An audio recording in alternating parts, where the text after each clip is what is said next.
M18 Hellcat. The M18 Hellcat, officially designated as the 76mm gun motor carriage M18 or the M18 GMC, was a tank destroyer used by the United States Army in World War II and the Korean War. Despite being equipped with the same main gun as some variants of the much larger Sherman tank, the M18 attained a much higher top speed, up to 55 miles an hour, by keeping armor to a minimum and using the innovative Torquematic automatic transmission. The M18 Hellcat was the culmination of the development of various prototypes of fast tank destroyers dating back to 1941. Entering production in the summer of 1943, the M18 first saw combat service during the spring of 1944. The M18 served primarily in Western Europe, but was also present in smaller numbers in Italy and the Pacific. Production continued until October 1944, with 2,507 units built. The M18 was the most effective U.S. tank destroyer of World War II. It had a higher kill-to-loss ratio than any other tank or tank destroyer fielded by U.S. forces during the conflict. Kills claimed were 526 in total, 498 in Europe, 17 in Italy, and 11 in the Pacific. The kill-to-loss ratio for Europe was 2.3 to 1, and the overall kill-to-loss ratio was 2.4 to 1. M18s were not primarily used for tank fighting, but were committed to more often improvised roles, usually direct fire support for infantry. Although the M18 was retired from U.S. service immediately after the end of World War II, a variant, the M39 Armored Utility Vehicle, served in the Korean War, and M18s continued in service with some countries until 1995. The M18 Hellcat was an example of the balancing act among firepower, armor, and mobility in armored fighting vehicle design. Despite its excellent mobility and reasonably powerful main gun, the M18 Hellcat also had drawbacks, including thin armor and a poor high explosive shell for its main gun. Historian Stephen J. Zaloga characterized the overall design of the M18 as poorly balanced, stating that the Hellcat's combat record is attributable to the training and dedication of its crews, not to its ill-conceived design. Development. When the tank destroyer force was organized in 1941, their commander, Lieutenant Colonel, later General, Andrew Davis Bruce envisioned the units being equipped with something faster than a tank, with a better gun but less armor to allow for speed, a cruiser rather than a battleship. He objected to the 3-inch M10 gun motor carriage because it was too heavy and slow for his needs, and later on to the 90mm M36 gun motor carriage because it was essentially an M10 with a bigger gun. The United States Ordnance Department made several failed attempts to provide such a vehicle using the weapons and technology available, including mounting the 3-inch gun on the fast M3 light tank chassis. The M18 was the end product of a long line of research vehicles aimed at providing the desired machine. In December 1941, the Ordnance Department issued a request for the design of a fast tank destroyer using a Christie suspension, a Wright Continental R-975 radial aircraft engine, and a 37mm gun on the chassis of the light airborne tank T-9 as the 37mm gun motor carriage T-42. In April 1942, the Army requested that the 37mm gun be replaced with a 57mm and a coil spring suspension be substituted for the Christie suspension as the 57mm gun motor carriage T-49, and authorized the construction of 2 pilot models. The tank destroyer force, meanwhile, concluded that the same 75mm gun M3 as used on the M4 Sherman tank would be better for a tank destroyer. The second pilot T-49 was built with the 75mm gun in an open-top turret as the 75mm gun motor carriage T-67 and was delivered on November 1942. After testing, it was revealed that a more powerful engine was necessary and that the 76mm gun M1A1 being developed for the Sherman had also impressed the tank destroyer force. The T-67 project was closed in January 1943, and the Ordnance Department directed that 6 pilot models of the 76mm gun motor carriage T-70 be built with torsion bar suspensions, more powerful engines, new turrets, and minor changes to the hull front. What became the M18 originated in Harley Earl's design studio, part of the Buick Motor Division of General Motors. Previously, basic designs for other kinds of vehicles had mostly originated from within the Ordnance Department. Buick's engineers used a torsion bar suspension that provided a steady ride. The first pilot was delivered in April 1943, and all 6 were completed by July. Once developed, the Hellcat was tested in the same manner as passenger cars before it and after it, at the General Motors Milford Proving Ground. Although the Hellcat was relatively mature when it came to automotive performance, problems had to be rectified that included issues with the engine and new automatic transmission, weak front shock absorbers, and the position of the gun to provide more working space for the gunner. Top speed testing was done on a paved, banked oval, and ride quality tests were done over specially developed stretches of bumps. The M18 also required tests of its ability to ford 6 feet of water, climb small walls, and ram through structures. Though it weighed about 20 tons, the Hellcat was capable of traveling at 55 miles an hour. Its power came from the Wright R975, a 9-cylinder, 350 to 400 horsepower radial aircraft engine, the same that is used on the M4 Sherman tank, paired to a 900T Torquematic automatic transmission. The first models of the tank destroyer were tested by the U.S. Army's 704th Tank Destroyer Battalion. The unit had originally been trained on the M3 gun motor carriage. Despite its T-70 prototypes requiring several improvements, the 704th had a superlative testing record, and the unit was later issued production Hellcats after many of their suggestions were integrated into the vehicle. The testing phase of the Hellcat proved that teamwork was an essential element of the new light tank destroyer units, and replaced the fixed, rigid structure of other units with much more flexible command structure that allowed adapting to more complicated tasks. Design. The M18's new design incorporated several innovative, labor-saving maintenance features. Drivetrain maintenance was performed by removing a large access plate on the front of the hull, disconnecting the drivetrain from the drive shaft, attaching extension rails to the drivetrain mounting, and sliding the entire assembly out of the hull on the rails. For access to the bottom of the engine without having to remove it completely from the hull, it was possible to slide the engine out onto a rail system integrated with the rear hull access door.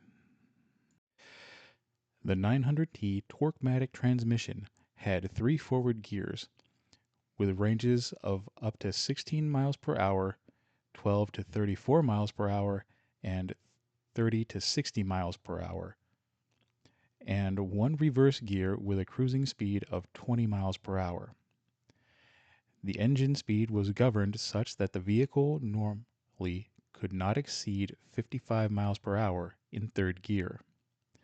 The M18 carried a 5-man crew consisting of a commander, gunner, loader, driver, and assistant driver.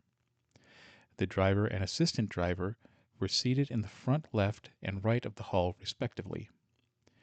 Uniquely, the driver and assistant driver were provided with identical sets of controls, and either could be used to operate the vehicle, but only the driver's seat of steering levers could be used as parking brakes. The commander, gunner, and loader were positioned in the turret, and the commander at the left rear, the gunner at the left front, and the loader on the right. The turret crew were all provided with seats, and the commander could stand on his seat to operate the 50 caliber M2 Browning machine gun on a flexible ring mount on the left rear of the turret. An SCR 610 radio was placed in the rear of the turret. An escape hatch was provided in the hull floor directly underneath the turret. Armament. In contrast to the M10 and M36 tank destroyers, which used the heavy chassis of the M4 Sherman, the M18 Hellcat was designed from the start to be a fast tank destroyer. As a result, it was smaller, lighter, more comfortable, and significantly faster, carrying the same gun as the Sherman 76mm models. The turret could rotate 360 degrees in 24 seconds using an electro-hydraulic traverse mechanism, and the 76mm gun could depress 10 degrees and elevate 20 degrees. The maximum firing rate was 20 rounds per minute. The breech block of the gun was tilted 45 degrees to the right to aid the loader in manipulating and inserting ammunition in the confined space of the turret. 45 rounds of the main gun ammunition were carried, 9 in the turret to the right of the gun and 18 in each sponson. A 50 caliber M2 Browning machine gun with 800 rounds of ammunition was mounted on the left rear of the turret on a flexible ring mount. Each crew member was provided with an M1 carbine and 90 rounds for self-defense, and 6 Mark II grenades, 6 M50 white phosphorus smoke grenades, and 6 smoke pots were also carried in the vehicle. One disadvantage of the M18 was the inconsistent performance of its 76mm gun against the thick and steeply sloped frontal armor of later German designs such as the Tiger and Panther. The problem of the main gun performance was somewhat remedied with high-velocity armor-piercing ammunition beginning in the fall of 1944, which allowed the 76mm gun to achieve greater armor penetration, but this was never available in quantity. The 76mm gun with standard ammunition could penetrate the frontal turret armor of Panther tanks only at very close ranges, whereas the HVAP ammunition gave it a possibility of effectively engaging some of the heavier German tanks and theoretically penetrating the front of the Panther turret at ranges of about 1,000 meters. Armor. The armor of the M18 Hellcat was quite light to facilitate its high speed and only provided protection from small arms fire. The lower hull armor was 12.7 millimeters thick all around, vertical on the sides, but sloped at 35 degrees from the vertical at the lower rear and angled twice at the lower front to form a nearly rounded shape. 53 degrees from the vertical and then 24 degrees from the vertical. The hull floor was only 4.8 millimeters thick. The upper front hull also had an angled construction to form the Hellcat's sloping glacis. 2 plates were angled at 38 and 64 degrees from the vertical respectively. The upper hull armor was also 12.7 millimeters thick, being angled at 23 degrees from the vertical on the sides and 13 degrees from the vertical on the rear. The hull roof was 7.9 millimeters thick. The cast turret of the Hellcat was 25.4 millimeters thick on the front and 12.7 millimeters thick on the sides and rear. The front of the turret was further protected by a rounded cast gun mallet, which was 19 millimeters thick. Another disadvantage of the M18 was its very light armor protection and open-topped turret.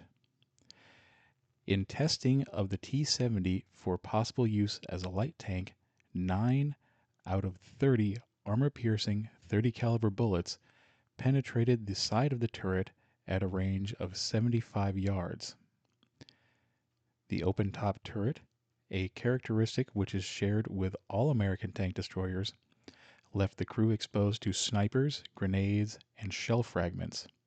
However, it gave the crew excellent visibility, which was of importance in the killing of tanks, the intent of tank destroyers being primarily ambush weapons. The doctrinal priority of high speed at the cost of armor protection thus led to a relatively unbalanced design. Tactical mobility. While the M18 was capable of high road speeds, this attribute was difficult to use successfully in combat. Although sustained travel at high speeds was hardly ever used outside of the Allied response during the Battle of the Bulge, most Hellcat crews found the higher speeds especially useful in a sprint to flank German tanks, which had relatively slow turret traverse speeds, and such maneuvering allowed the tank destroyer crew to direct a shot into the enemy's thinner side or rear armor. The open top proved an advantage in terms of allowing the tank destroyer crews significantly better visibility than their opponents, many of which were German tank destroyers that did not have revolving turrets and were handicapped by poor lateral visibility. In general, Hellcat crews were complimentary of their vehicle's performance and capabilities, but did complain that the open top created a cold interior in the northern European winter of 1944-45. This problem was exacerbated because the air-cooled engine pulled some of its cooling air through the crew compartment, creating, in effect, a large armor-plated refrigerator. It proved impossible to seal off the crew compartment entirely from engine-induced drafts. Production. Original plans called for a total of 8,986 M18s to be supplied, 1,600 for Lend-Lease to other countries, and 7,386 for the U.S. Army. The production plans for the M18 were curtailed to 2,507 vehicles, including the 6 pilot models. The reasons behind the reduction, in no particular order, were: the 76mm gun was already inadequate for the thick and or steeply sloped frontal armor of later German tanks, and the Army ground forces preferred to get the 90mm gun motor carriage M36 into service, despite Tank Destroyer Force Commander Andrew Bruce's objections to adopting it. The number of self-propelled tank destroyer battalions had been approximately halved due to a policy change forced by the Army ground forces, who wanted towed guns to be used, and hence far fewer self-propelled units were needed for the tank destroyers. There was little Lend-Lease activity. Britain and the Soviet Union had little interest. 2, listed as T-70, were transferred to the United Kingdom, and 5 to the Soviet Union. Production of the M18 Hellcats ran from July 1943 until October 1944, with 2,507 built. In March 1944, the T-70 was standardized by the Ordnance Department as the 76mm gun motor carriage M18. There were 3 production contracts for the Hellcat, RAD 563 covered the 6 pilot models. T6641 was the first 1,000 vehicles, and T9167 for the final 1,507 vehicles. Production changes. The M18 experienced various changes throughout its production, both to refine the design from a mechanical standpoint and incorporate features that would enhance its combat effectiveness. M18s with serial numbers 1 through 1000 and 1007 through 1096 experienced problems with their transmission gear ratios. The same action that standardized the M18 directed that vehicles below serial number 685 be returned to the Buick factory for modification, and vehicles with serial numbers 685 through 1096 be modified before overseas shipment. The rest of the M18s built featured an improved transmission. 640 of the vehicles returned to Buick were eventually converted to M39 armored utility vehicles, and 10 into the T441E1 command and reconnaissance vehicles. Hellcats with serial numbers 1350 and below had the naturally aspirated R975C1 engine, which produced 350 horsepower. The rectangular ventilation grate for the transmission and differential oil coolers located behind the driver's hatch initially had an angled cylinder-like shape, protruding above the line of the upper hull. Beginning in March 1944, M18s with serial numbers 1351 and above had the internally modified supercharged R975C4 engine, which produced 400 horsepower at roughly the same time as the change in the engine type. The shape of the ventilation grate was changed to be flush with the upper hull.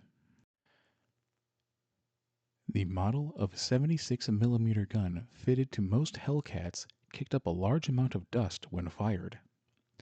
This was enough to impede the vision of the crew, who had to wait until the muzzle blast cleared to fire accurately again. To solve this problem, a muzzle brake that directed the blast to the sides was standardized in February 1944, but a sufficient number were not produced to allow them to be incorporated onto production lines until the summer.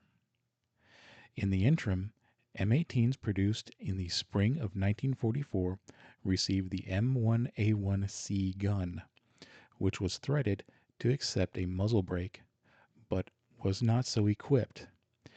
In October 1944, a maintenance work order was issued by the Ordnance Department to retrofit M1A1C guns with muzzle brakes, but in the event, few appear to have been retrofitted with the muzzle brake during the war.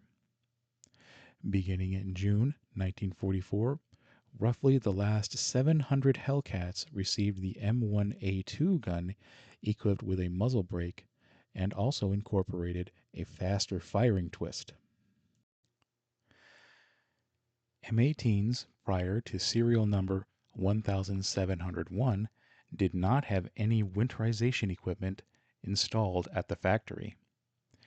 Beginning with M18 serial number 1701, an engine oil dilution valve and provisions for a battery-powered heating unit that drew fuel from the left fuel tank in order to produce hot air for heating the back of the engine, transmission, and differential, and their oil coolers, the vehicle battery, and the auxiliary generator in extreme cold conditions was installed. The network of hot air tubes was installed in the factory, but the heater-powered blower and burner units, their fuel pipe and connecting air tubes, and the air intake shutter to close off the engine compartment were installed when necessary in the field. Beginning with M18 serial number 1858, the original gun travel lock on the turret roof, which had a swinging arm held by a fastening pin, was replaced by one that had a rotating ball stud with a retaining clamp operated by a handle. In October 1944, heavier shock absorbers were introduced. Later vehicles also featured an M20 azimuth indicator next to the gunner's controls, allowing for easier performance of indirect fire missions. On later production vehicles, the towing pintle mounting was redesigned to allow it to swivel when towing a trailer over uneven ground. Combat use. In July 1943, the AGF directed the Armored Board to consider the T-70 for use as a light tank by comparing it with the existing requirements for a light tank. In January 1944, the proposal was rejected because it was felt that the T-70 had insufficient armor and secondary armament. European theater. Initial combat in Italy. 5 T-70 prototypes were sent to Italy in the spring of 1944 for testing and saw combat during the breakout from the Anzio beachhead with the 601st and the 894th Tank Destroyer Battalions. The 894th employed them in the battalion's reconnaissance company because of their high speed. In addition to the vehicle's speed, battalion members were also impressed with the power of the 76mm gun, but were less complimentary of the T-70's thin armor and small internal volume, which they felt affected crew confidence in battle and made living inside the vehicle and handling the main gun ammunition awkward, respectively. The 805th Tank Destroyer Battalion, originally a towed gun unit, re-equipped with the M18 during the summer of 1944. It was the only battalion in the Italian campaign to be fully equipped with the M18. Combat in Europe. In January 1944, General Omar Bradley, commander of the 1st U.S. Army, refused the new M18s when he was first offered them. His older tank destroyer battalions in England had been equipped with the M10 tank destroyer for some time, and he was more interested in development of the M36 tank destroyer than he was in the M18. As a result, the 3 M18 battalions initially shipped to Europe were assigned to General George S. Patton's 3rd U.S. Army. On the 19th of September, 1944, near Aricourt, France, across the Moselle from Nancy, the 704th Tank Destroyer Battalion was attached to the 4th Armored Division. Lieutenant Edwin Laper led an M18 platoon of Company C to Ricourt-la-Petite on the way to Monacourt. He saw a German tank gun muzzle appearing out of the fog 30 feet away and deployed his platoon. In a 5-minute period, 5 German tanks of the 113th Panzer Brigade were knocked out for the loss of 1 M18. The platoon continued to fire and destroyed 10 more German tanks while losing another 2 M18s. One of the platoon's M18s, commanded by Sergeant Henry R. Hartman, knocked out 6 German tanks, most of which were the much-feared Panther. By the time the Battle of Aricourt ended 3 days later, the 704th Tank Destroyer Battalion had knocked out 39 German tanks for the loss of 4 M18s destroyed and 3 more damaged. The M18 Hellcat was a key element during the Battle of the Bulge. On the 19th and 20th of December, Team Deserby, a battalion-sized tank infantry task force of the 10th Armored Division, was assigned to defend Novel, located north-northeast of both Foy and of Bastogne, just 4.36 miles away. With just 4 M18 tank destroyers of the 705th Tank Destroyer Battalion to assist, the paratroopers of the 1st Battalion of the 506th Parachute Infantry Regiment attacked units of the 2nd Panzer Division, whose mission was to proceed by secondary roads via Monneville to seize a key highway and capture, among other objectives, fuel dumps, for the lack of which the overall German counteroffensive faltered and failed. Worried about the threat of their left flank in Bastogne, the Americans organized a major joint arms attack to seize Nouville.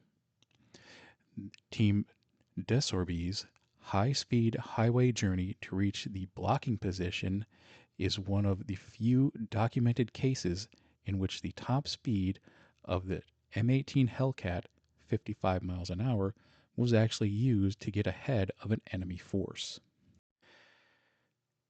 The attack of 1st Battalion and the M18 Hellcat tank destroyers of the 705th Tank Destroyer Battalion near Nouville together destroyed at least 30 German tanks and inflicted 500 to 1,000 casualties on the attacking force, in what amounted to a spoiling attack.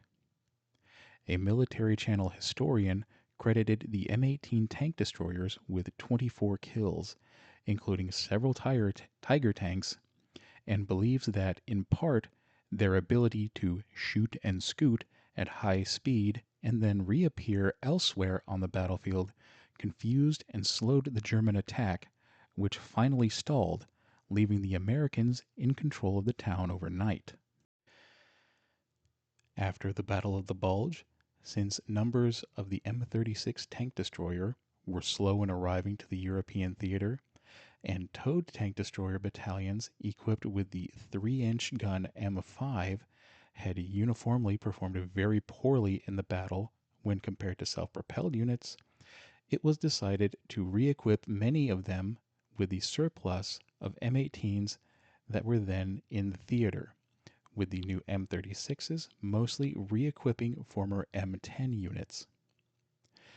M18 strength in the European theater of operations varied from 146 in June 1944 to a high of 540 in March 1945.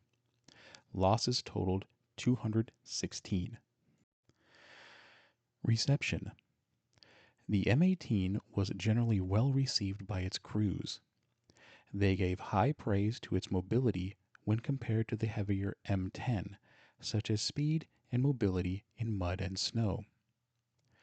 The speed of the turret traverse was also far faster when compared to the M10, which had a manually rotated turret.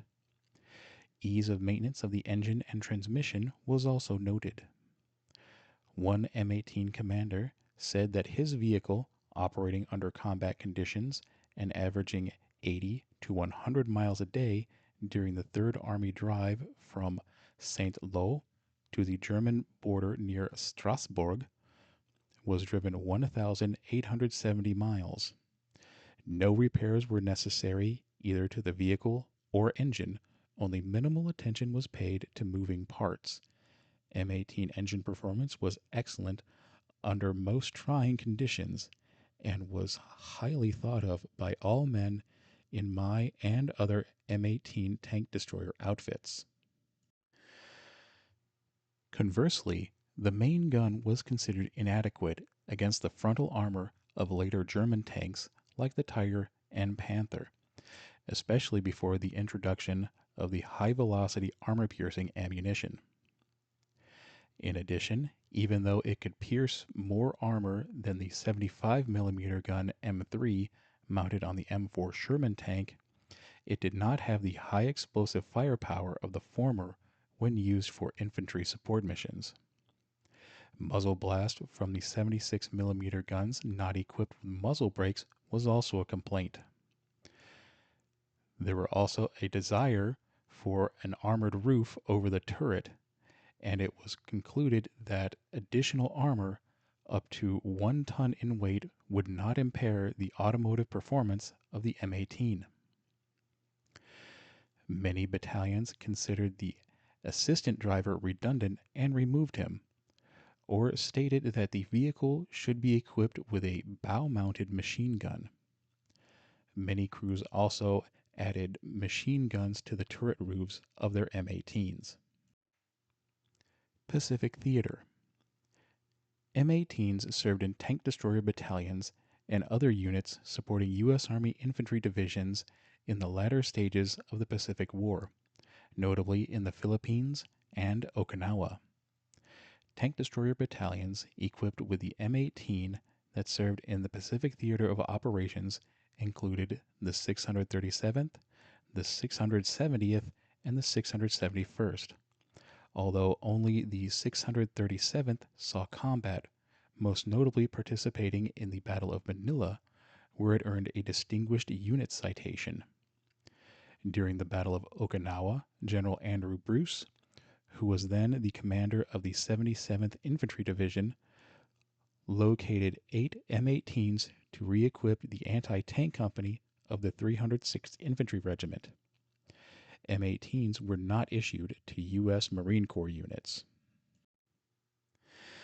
Korean War.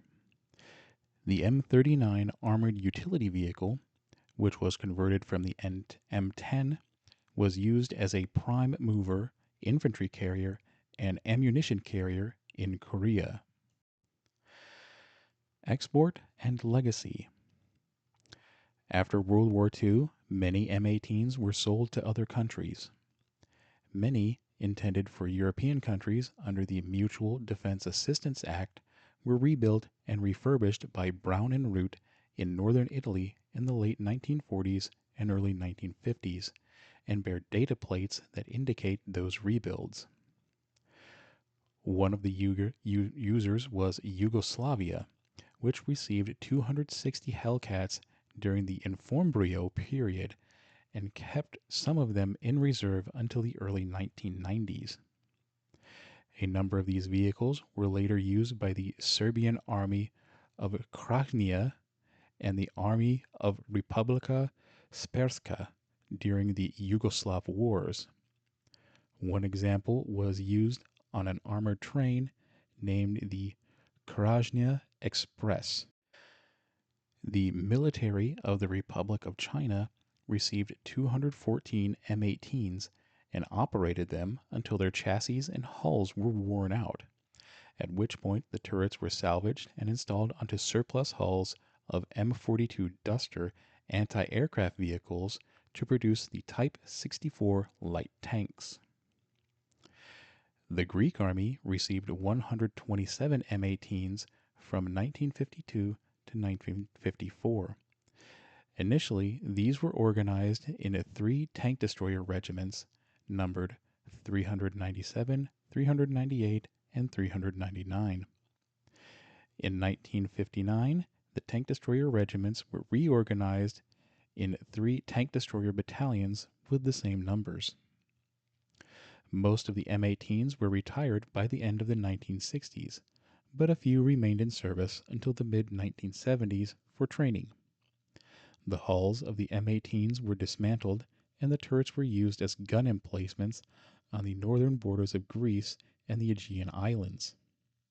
One M18 is preserved in the Greek Army Tank Museum. Iran received 55 M18s in the 1950s. The Philippine Army received 50 units from American stocks. Upon the outbreak of the Korean War, United Nations request came in.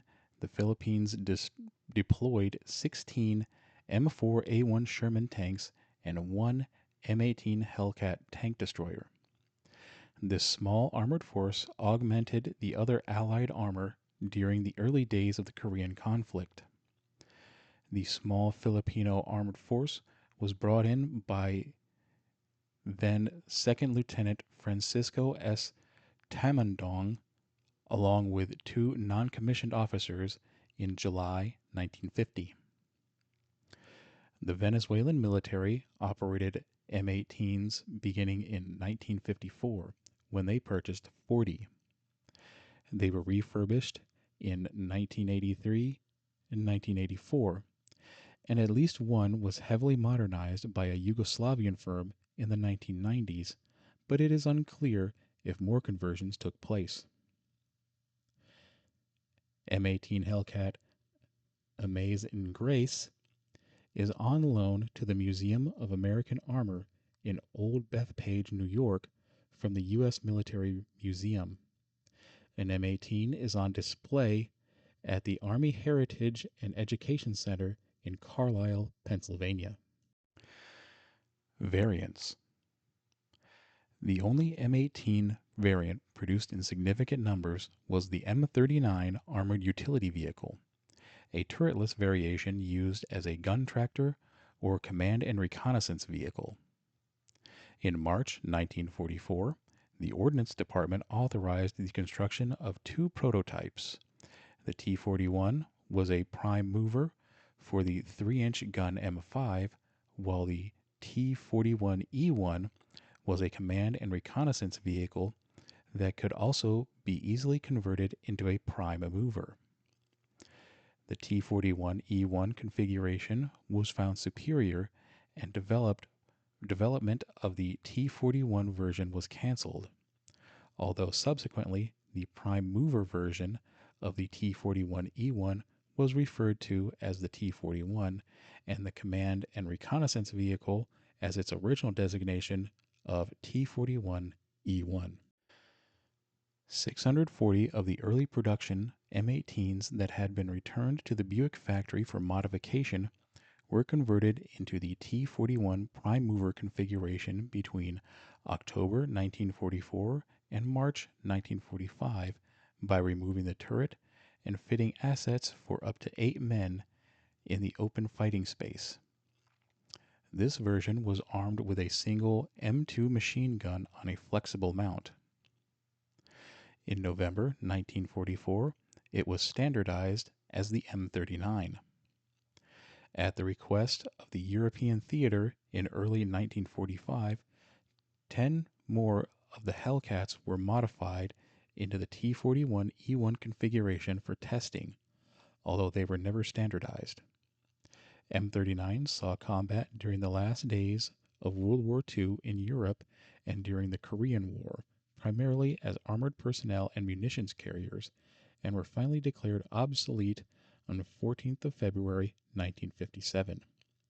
About 100 M39s were transferred to the West German Bundeswehr in 1956, where they were used to train and re-establish Panzergrenadier armored infantry units.